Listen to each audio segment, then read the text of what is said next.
Reliance jute mill प्रबंधन अस्थायी कार्य स्थगन की नोटिस वापस ले ली। 72 घंटे में रिलायंस जूट मिल प्रबंधन अस्थायी कार्य स्थगन की नोटिस वापस ले ली।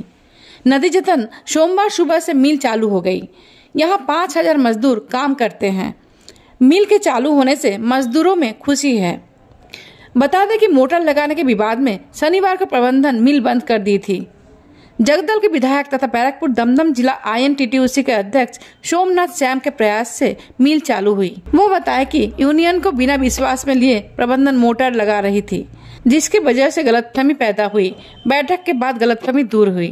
देखो ব্যাপার যেটা ছিল ম্যানেজমেন্টের তরফ থেকে একটি ছোট্ট কাজ, আমি যদিও বলবো ইন্ডাস্ট্রি ওয়াইজ অনেক জায়গায় হয়ে গেছে, সেটা হচ্ছে শ্যাফটে আগে লুম চলতো, মানে বড় বড় মোটরের একটা লম্বা শ্যাফট হতো, তার থেকে সব লুমগুলো চলতো।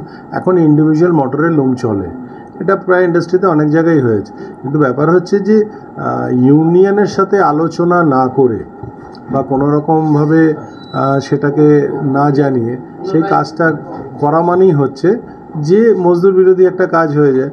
ঠিক সেই জায়গায় যে দাঁড়িয়ে আমরা মজদুররা বন্ধ করে দিয়েছিল, তাদের বোঝাতে পেরে সিদ্ধান্তটা নিতেই পারতো, সেটা ইউনিয়ন আলোচনা করে করলে শ্রমিকদের জানানোর সুবিধে হয়।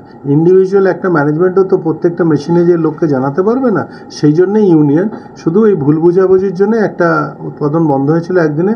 কালকে আমি হস্তক্ষেপ করে সবার সঙ্গে মিটিং করে বসিয়ে কথা বলে কাল রাত্রি 9:30টার সময় আজকে সকাল 6টায় মিল চালু করে দেওয়া হয়েছে।